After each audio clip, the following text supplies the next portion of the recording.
Ngumadlamini mina. Hawu. Mana umpofu ngibona mthini.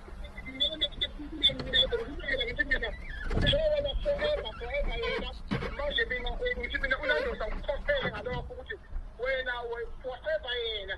Manje wena uzohamba ukhulumela amadoda. Wena unamadoda awu-20 wena ngiyakwazi lokho. Lalela-ke webhuti abathi awuhlukane nathi uyezwa yini? Ngicela nje mina uhlukane nami nendoda yami phansi. Angeke kukusize lokho okwenza webhuti abathi uzosha ngiyakutshela. Awusiyeke ebhuti sincebeleke manje.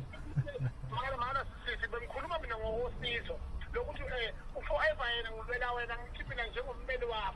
Kodwa ukungichaza mina ukuthi usisi lo trendayo omnyama umadlamini sengichaza mina ukuthi Angimnyama ke mina uzophoxeka ke njalo. Hayi mana ayi bakushuta ngayo before njengoba umnyama phela uyitiwe ingqonqo. Iyanganyanyisa indoda yami lento awuvaleke. Yanganyanyisa leyo nto leyo.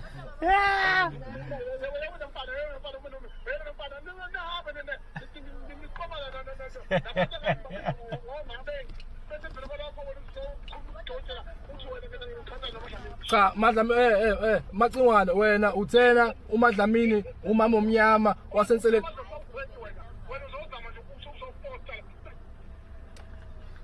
Noma ungamthuka bhuti ngeke umtholo wami ke.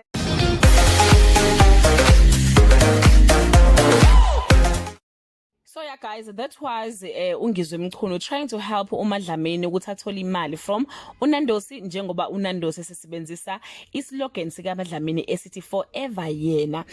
Ungizwe guys naye wakwazama ukuthi ke afune imali noma ukukhokhelwa ngeslogan sakhe esithi azikhale, kodwa ke bamchitha ngelo ukuthi there is nothing in writing emveza njenge owner yeslogan, which I think into efanayo ke neka Madlamini. Nenkulumo yabo ke igcine ingasahlangani njengoba Madlamini wemtshela ukuthi yena ujahe ukuncebeleka nesoka lakhe akazi ukuthi uNgizwe ukhuluma ngani. Wabuye wamdina ngokuthi athi uMadlamini mnyama. Emnyama kuphi uMadlamini?